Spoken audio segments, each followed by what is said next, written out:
yours. You have 6 minutes, sir. Thank you, Mr. Chair. And thank you, Secretary of State Long and your officials for your ongoing commitment to our great country. Secretary, do you prefer Secretary or Minister? It's whatever you want. I get secretary, I get minister, and I get Wayne. So okay, whatever. Secretary. Yes. I'd like to talk to you. You mentioned the information sharing agreement that would be authorized by Parliament. What happened to C-59? Well,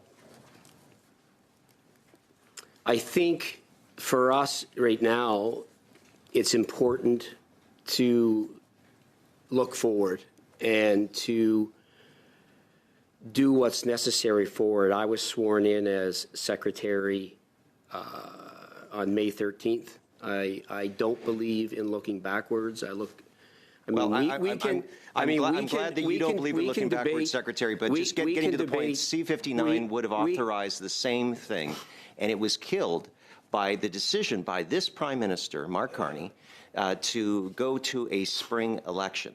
So I just want to make sure that everyone here knows that your government, said it had a fix and brought that towards the previous Parliament and instead allowed it to lapse. So I don't take any of the things you've said today in those information sharing agreements, as important as they are. But I just want you to bear some responsibility. I do know that you're new here. So, Secretary, moving to the next part here, when will T4As be, when will this new system be implemented? Do you have a date? I was sworn in May of 2025, and we took immediate action. I recognized the Driver's Inc. issue was a problem. I've heard from Canadians, I've heard from colleagues on both sides of the House. I guess what I would ask respectfully through you, Mr. Chair, is my hope is that we have put these measures into budget 2025. And my hope is that your party will actually support our budget, pass our budget, so we can move forward with these measures. So I'm glad that you're hopeful. And I'm also hopeful for an answer. When will the measures that, when will there be actual changes at CRA that enforce the rules as they exist that they have not been enforcing? I think the first step is to actually pass the budget so we can move these measures forward. I mean, if you want to pin me down to an actual date, I can't give you a date within like a month or two. I think the question 1 year, back, I 2 think years. the question with respect back to you would be: is your party prepared to pass the budget with these measures? We are committing $77.6 million in this budget over 4 years, $19.2 million. So 4 years is what you're saying? Each year after to up enforcement and to make sure that that moratorium is lifted. So I think clearly where my party is on it. And Mr. Chair, I'm going to take some of my time here. Secretary, I asked you a very simple question. If this budget was to pass tomorrow, which will probably not be with the support of the Conservative Party, but if it did, are we talking 1 year, 2 years, 3 years, or the 4 years you've been talking about? Can you not answer a simple question as to something that is directly under your responsibility? The first step is to pass the budget. The next step is for us to take that and go through the process. I would say, soon after, if you want to pin me down to an actual month or a day, I'm not going to do that. But, first steps for us is to pass budget 2025. I'm hoping the members on your side will actually support the budget. There's a lot of great measures in that budget. It's a generational budget. We don't hear a lot positive from your side about that. Well, the first step, this measure is in budget 2025. So the Maritime Trucking Association came here, and I asked them specifically if you had spoken to them about this. They had not. We've had every single trucking association, including the Canadian Trucking Alliance, which represents right across coast to coast to coast, and their number one ask was this. And so if you can't give us a date, sir, why would we want to support a budget if you can't even say with any sense within 4 years that you can get this done? So I think that it falls on you, sir, to be able to give us at least a date within the next 4 years. When will this collection happen?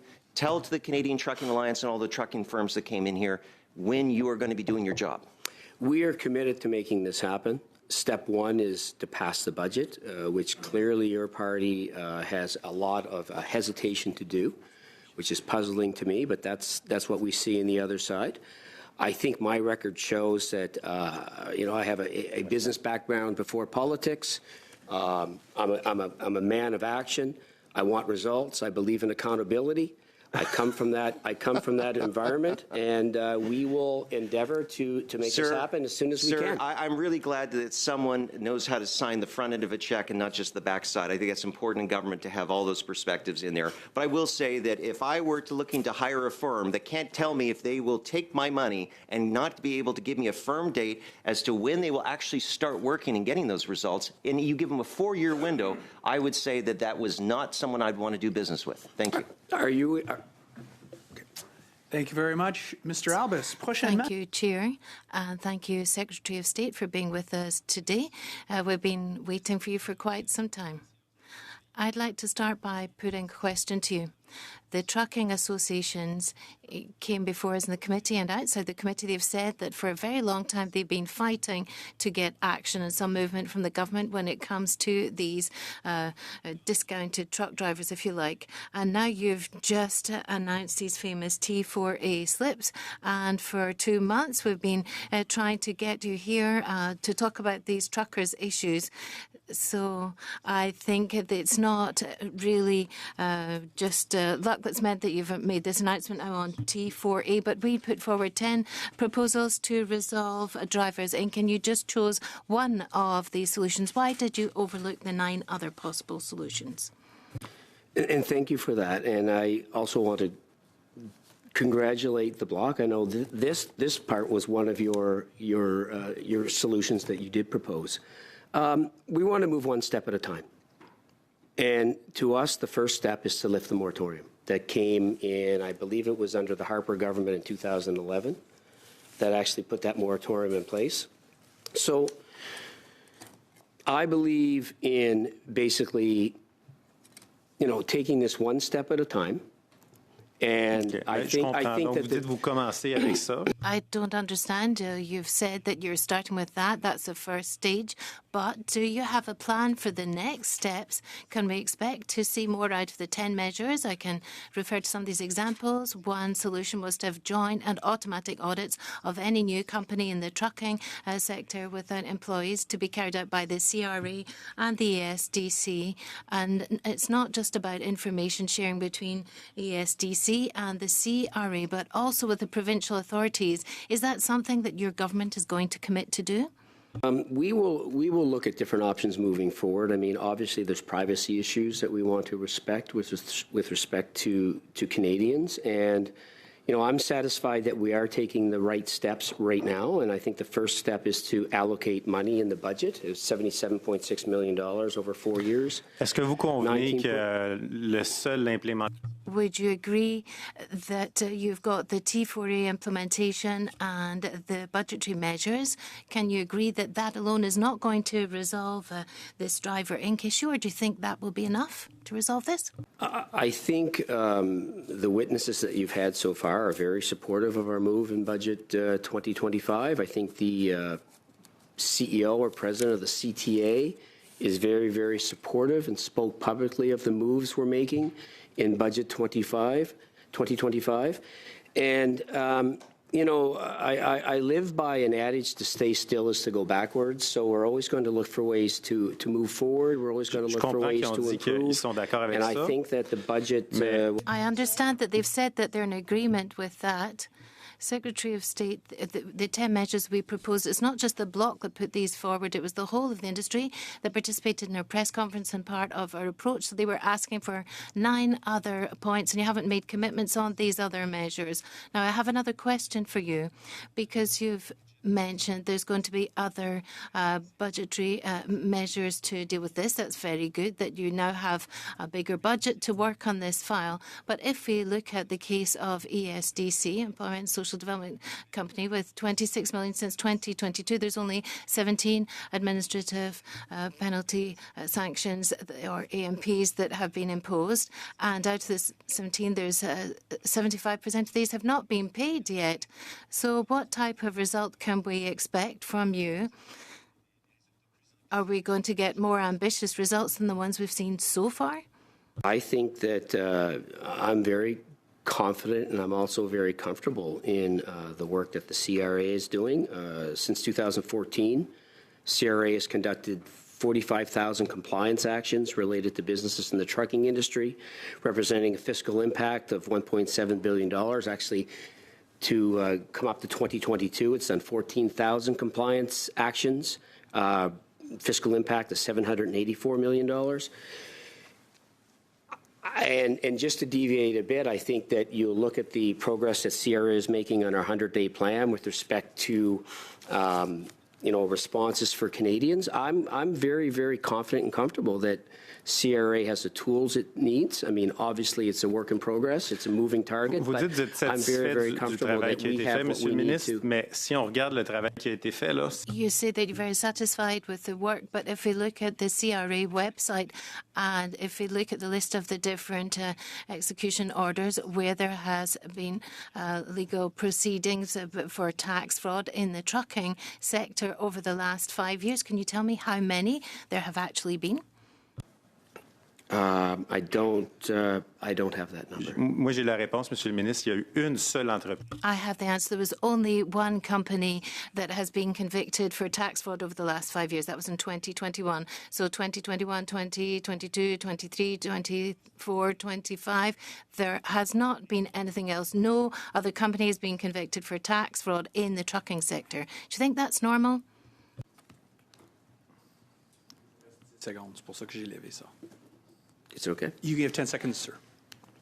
I think that the first step for us is to actually lift the moratorium. We're doing that. We're allocating resources Je to vous ai demandé si CRA. vous trouvez ça normal, les résultats de l'agence. I was asking, do you think it's normal to see these results from the CRA so far? Next, we'll go to Mr. Lawrence. Mr. Lawrence, the floor is yours. You have 5 minutes, sir. Thank you, and thank you, Minister, for being here. I want to actually carry on from where my bloc colleague left off in talking about some of the investigation work. Even though there have been new monies announced in the budget, there were actually monies announced in 2023 for a similar project. And on that, it was $23 million over 5 years, which equates to about $5 million per year. We received testimony earlier that there were 129 successful reclassifications. That cost $77,000 per reclassification. What would be the goal of the average cost of a reclassification from this additional monies being announced? I would say this. I think that if you want to look at just even cost versus benefits, I mean, we are going to invest $77 million over 4 years, 19.2 years after. This will produce additional revenue of $160 million. I'm very, very just comfortable. On that, Mr. Long, just on that, Minister. How much additional revenue have the 2 years that have gone by from the reclassification created? Can you repeat that question, please? So you've already been at this for 2 years. You spent $10 million over the last two fiscal years reclassifying drivers. You got 129. How much money has been generated for the Treasury? I would say that I'm very, very comfortable with what the CRA is doing. I'm very, very comfortable with the compliance actions I realize they're taking. that, and I don't want to be rude, but I did ask a specific question, and you've made projections, so you must know what you've done so far. How much? Just a number. I think that the fact that we're making this measure and we're taking this investment of $77 million over 4 years to ramp up compliance, to catch bad actors, we are projecting $160 million. So how much of the last 2 years have you generated from the reclassification efforts where you spent $10 million? I think that what we're doing will work. I think that we will level the playing field. I think that once and for all, we're going to actually... Mr. Minister, how many reclassifications will you accomplish over the next 5 years? It's all good to hear about money being spent, but if it's accomplishing nothing, it's of no value. I would reject the premise of that. I think that the fact that you would say it's accomplishing nothing, I think that the actions we're taking in Budget 2025 are huge. I think they're how many reclassifications will the $77 million account? How many? I think that what we're doing shows that we will produce more revenue than the expense. Mr. Long, what's the difference between an independent contractor and an employee? The fact that we're going to actually Mr. Long, what's the difference between an employee and Mr. Speaker, just very quickly, that's not to disturb at all the questions, but I think we're at a point now where the interpreters are going to have a hard time here. Yeah, so my I wonder if we apologies. could ask question, answer question, Be ask nice if we question. got an answer.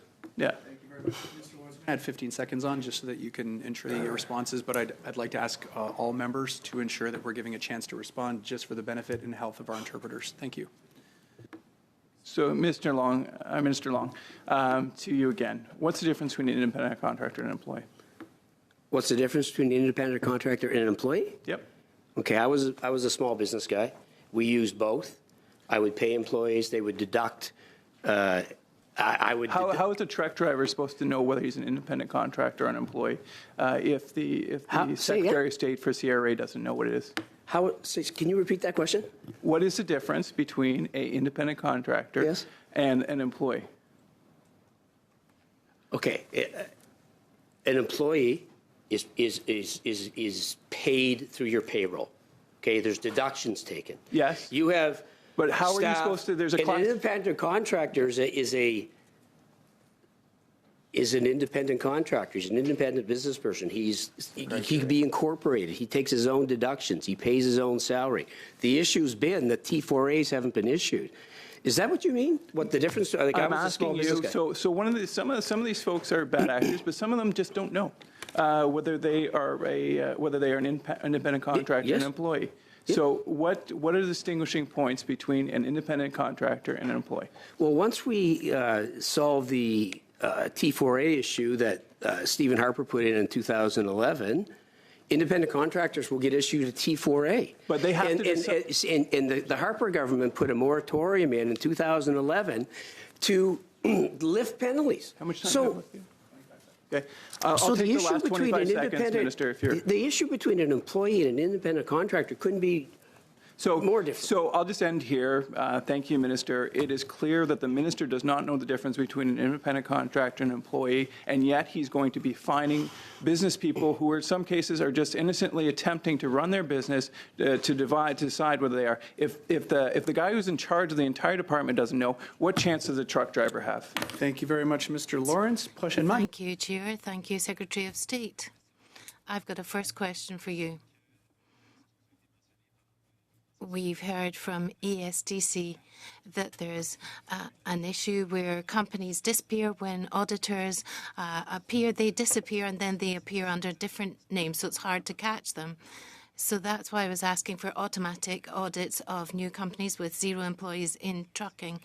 But there's another dissuasive measure, perhaps, that could be to publish the names of the administrators and the companies involved there. For the moment, the CRA does not have this policy to publish the names of these companies that are caught. So do you have the intention to change that?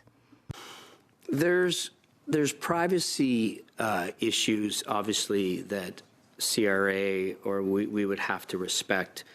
I think a blanket, and thank you for the question, by the way, I think a blanket disclosure of names would go against privacy, and I think there's probably better ways for enforcement. I think again, this is clearly a measure that's going to. Je comprends votre point de vue, mais I understand your viewpoint, but I strongly disagree, because if they just get going under another name, we're not resolving the issue, and we know that this is a current practice in this sector.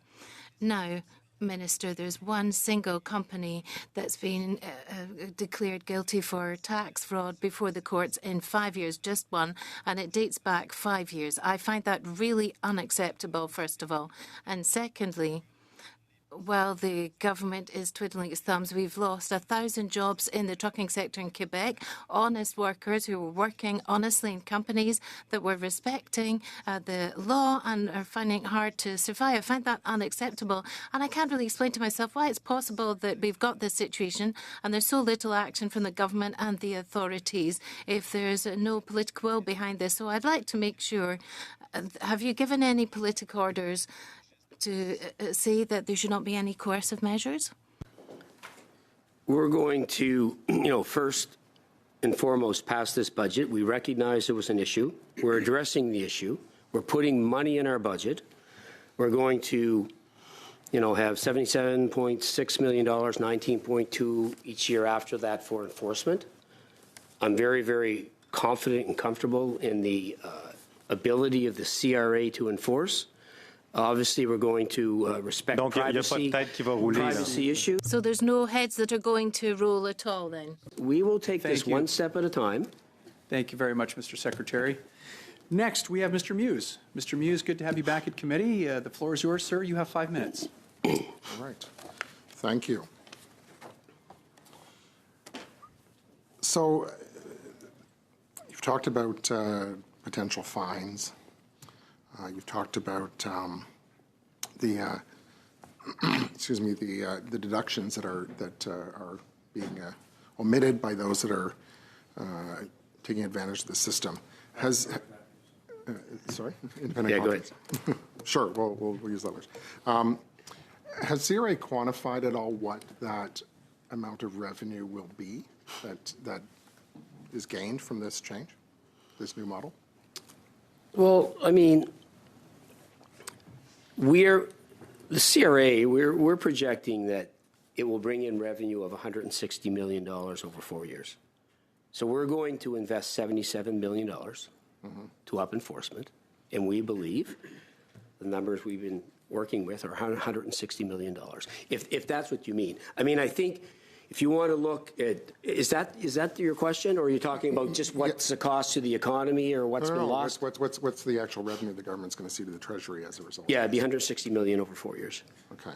So, I mean, doing some backwards math then, with 77 invested and 160 gained, we don't know how many, the number that are, the amount of enforcement that's actually going to take place, like how many drivers are going to be, or independent contractors are going to be sought out with this measure over 4 years? I mean, CRA is doing compliance actions now. Once CRA issues T4As, because, the problem again is without a penalty on not issuing T4As, I mean, I've been in business. There'd be no incentive at times to issue them. If they're not issued, we can't find them. They're not in the system. So once more T4As are issued, it allows CRA to track, to be able to audit, to do compliance checks. Right. So I think it's somewhat self-fulfilling. Once a moratorium is lifted, there's going to be all kinds of more opportunities for CRA to actually do checks and catch bad actors and people that aren't issuing T4As. We all know what happens. But some of those bad actors over the course of the last 2 years have been, without the lifting of this order, and have been discovered. Right. Correct? Right. So can you not extrapolate from that how many, bad actors are going to be caught? We will continue to do compliance checks, do audits, check bad actors. I'm absolutely convinced the $77.6 million that we are investing in this budget will, again, let's be clear. There's not going to be a definitive moment where this is fixed. This is a moving target. It's evolving, but I believe that $77.6 million is a big first step. I think lifting the moratorium that the Harper government put in 2011 is a great step, and we are determined to strengthen the trucking industry. I know the trucking industry is extremely supportive. And we're very, very confident in these measures. Right, but we heard from the trucking industry, and with all due respect, to point to something that took place 14 years ago and sort of absolve yourself of responsibility is fairly rich, because obviously this whole dumpster fire has festered over the last, we heard that very clearly from the Canadian Trucking Association. Not just, frankly, at these hearings. I've been on this committee since 2021, and we've had the Canadian Trucking Alliance here previously, and we had those discussions, and we've heard this, and no action was taken. So let me ask. There's of course been talk of joint task force and interdepartment cooperation, and that's I think what you're aiming for with these provisions. But obviously that's taken place for the last couple of years as well. So are there any actual sort of measurable outcomes for what that looks like in terms of fines? I know you talked about fines in reference to a previous question being scalable, but is there a target for the number of prosecutions, number of fines? What does enforcement actually look like? When we allocate the money, which we're allocating in the budget, $77.6 million to the CRA, it's going to up enforcement efforts. And there's absolutely no doubt in my mind that when that moratorium is lifted, more companies will have T4As in the system. Mm-hmm. There will be more compliance checks, there'll be more audits, and we'll be able to catch and find bad actors. And I think the fact that this measure we're projecting will generate $160 million versus an investment, if you will, of $77 million. I think it's. Thank you. And you know what? It's not even really about, on this one, it's not about the $160 million versus the $77 million to me. It's about leveling the playing field. It's about creating a stronger, healthier trucking industry for our country. Thank you very much, Mr. Secretary.